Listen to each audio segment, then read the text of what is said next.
Hello friends, welcome to ISS platform. आज 31 of March and 31 of March करेंगे हम current affair के MCQ. चलो वीडियो स्टार्ट करते हैं विदाउट वेस्टिंग माय टाइम।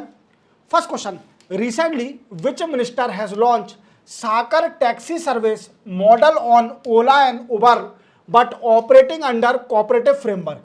देखो क्या है कि आपने ओला और उबर तो कई बार बुक करी होगी, मुझे लगता है कि कई बार बुक करी होगी आपने, और आपने देखा होगा कि ओला उबर का काम क्या है कि आपको एक जगह से दूसरी जगह आपको वीकेंड से ट्रांसपोर्ट करना। Clear?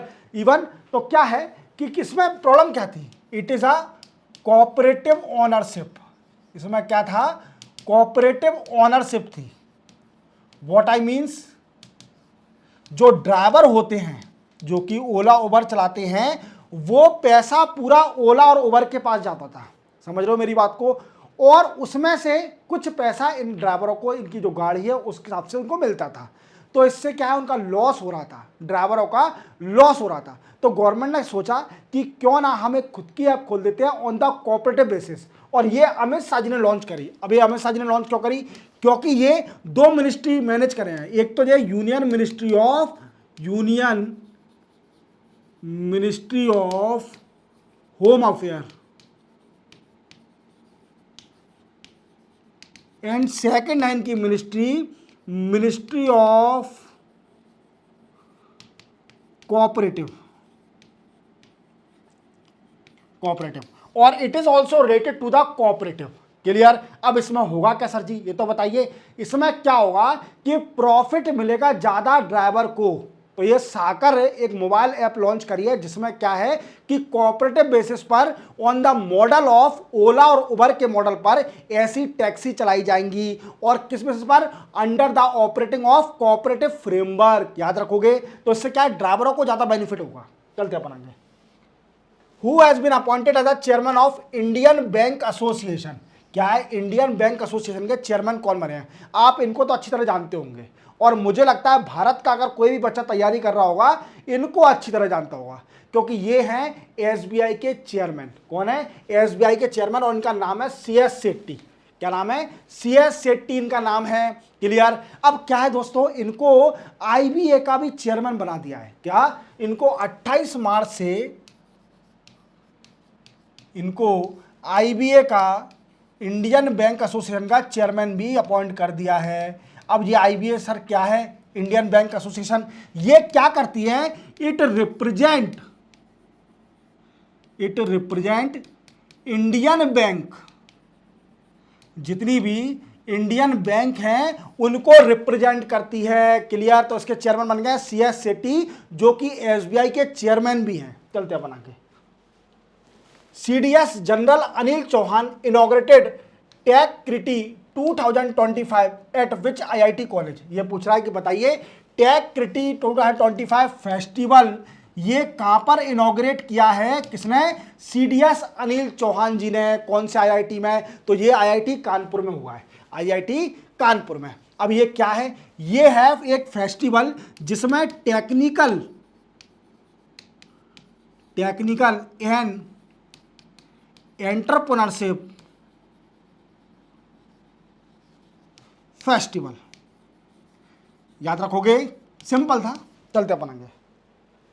Which country conducted 14th edition of bilateral maritime exercise Indra with India? देखो ये पूछ रहा है कि बताइए 14th edition of bilateral maritime exercise Indra किस कंट्री ने इंडिया के साथ करी है, और ये 14th एडिशन है।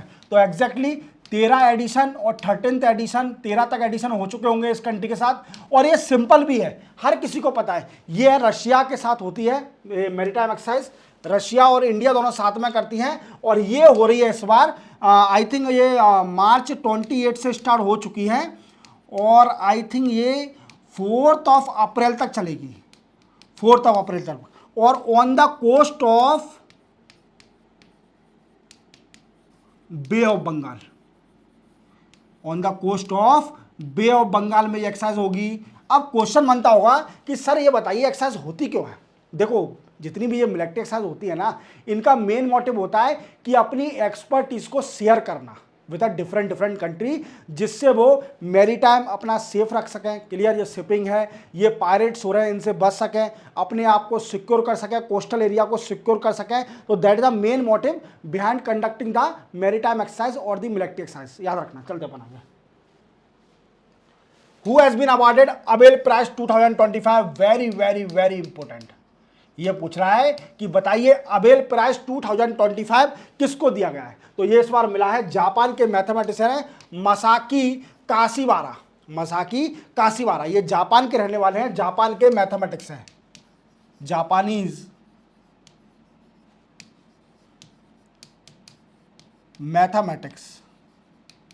मैथमेटिशियन। क्लियर। अब ये आपको एक और क्वेश्चन क्लियर हो गया। ये अबेल प्राइज है, ये मैथ का सबसे बड़ा प्राइज है वर्ल्ड का। याद रखना, जो मैथ के टीचर होते हैं या मैथ के कोई भी रिसर्च करता है तो उनको ये अवार्ड दिया जाता है। बट इनको क्यों मिला है, इन्होंने ऐसा क्या है, इनका कंट्रीब्यूशन है इन अल्जेब्रिक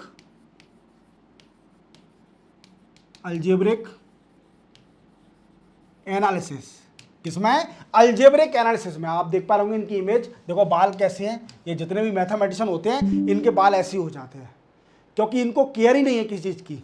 जो ज़्यादा इंटेलिजेंट होते हैं वो अपनी बॉडी की केयर नहीं करते, अपने ज्ञान की और अपने दिमाग की केयर करते हैं कि हमें दिमाग डेवलप करना है, हमें बॉडी पे बिल्कुल ध्यान नहीं देना है।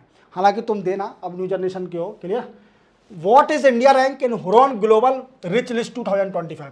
ये पूछ रहा है कि अभी Hurun global list rich list आई है 2025 की, इंडिया की रैंक क्या है। तो आप याद रखना, इसमें लिस्ट में क्या होता है कि जिस भी कंट्री में ज़्यादा बिलियनर रहते हैं उनको लिस्ट दी जाती है। अब इंडिया में देखो, आप देखना, इंडिया 5th लार्जेस्ट इकोनॉमी है, बट अगर देखा जाए तो इंडिया में सबसे ज़्यादा अमीर रहते हैं, थर्ड है, ग्लोबली थर्ड है। और इंडिया में अप्रोक्सीमेटली नियरली 284 बिलियनर रहते हैं। इंडिया में 284 बिलियनर रहते हैं, याद रखना। और सर एशिया में हमारी रैंक क्या है? देखो एशिया में पहले मुंबई थी एशिया में सबसे ज़्यादा बड़ी सिटी जहाँ पर सबसे ज़्यादा बिलियनर रहते थे। बट अब क्या हुआ है कि इसको एक बीट कर दिया एक सिटी ने, जिसका नाम है सिंगाई सिटी है, उसने बीट कर दिया। यहाँ पर रहते हैं 92 बिलियनर।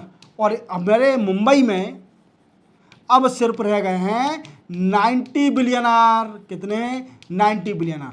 तो इस बार हम पीछे हो चुके हैं, और डेफिनेटली एशिया में फिर से आगे आएंगे। हमारे यहाँ कोई ना कोई ऐसा स्टार्टअप जरूर बनेगा जो कि नाम रोशन करेगा। चलते बनाएंगे। Which days observed as the International Day of Zero Waste 2025? ये पूछ रहा है कि International Day of Zero Waste 2025 किस डे को ऑब्जर्व किया जाता है। तो ये ऑब्जर्व किया जाता है मेरे दोस्तों 30 मार्च को ये ऑब्जर्व किया था। जीरो वेस्ट समझ गए होंगे, वेस्ट बिल्कुल नहीं करना है। देखो क्या है कि हमारे इंडिया में, मैं अभी एक रिपोर्ट पढ़ रहा था, उसमें ये बताया कि हमारे इंडिया में फूड का कितना वेस्टेज होता है। इवन हमारे इंडिया में कई सारे लोग एक टाइम का खाना खा के सोते हैं, बट हम लोग वेस्ट करते हैं। क्लियर। तो ऐसा करो, अगर आपको बच रहा है खाना तो उसको फ्रिज में रख दो। फ्रिज में रखने के बाद फ्रीजर में रखने के बाद उसको निकालो और देन आफ्टर किसी गरीब को दे दो, उसे गर्म करके। तो क्या है, उससे आपको पुण्य भी मिलेगा, आपको आशीर्वाद भी मिलेगा, और उसके बाद हमारा देश के जो गरीब लोग हैं जो भूखे सो रहे हैं उनको भी बेनिफिट मिलेगा। क्लियर। तो उनके पेट में जाएगा तो आपको डेफिनेटली आशीर्वाद मिलेगा और आप सक्सेस हो गए। चलते बनाएंगे। तो इसी के साथ 31 मार्च के करंट अफेयर के एमसी कंप्लीट होते हैं। चैनल को सब्सक्राइब और बेल आइकन प्रेस करना ना भूलना। अब आपको नीचे जाना है, कहाँ पर? वीडियो के नीचे। और क्या देखना है? सारे वीडियो की लिंक देखना है इकोनॉमिक्स के लेक्चर की, जो कि मैं 13 लेक्चर इकोनॉमिक्स का कंप्लीट कर चुका हूँ। आपकी इकोनॉमिक्स स्ट्रॉन्ग हो जाएगी, दैट्स माय गारंटी। चलते हैं, मिलते हैं फिर अपन कल। तब तक के लिए जय हिंद।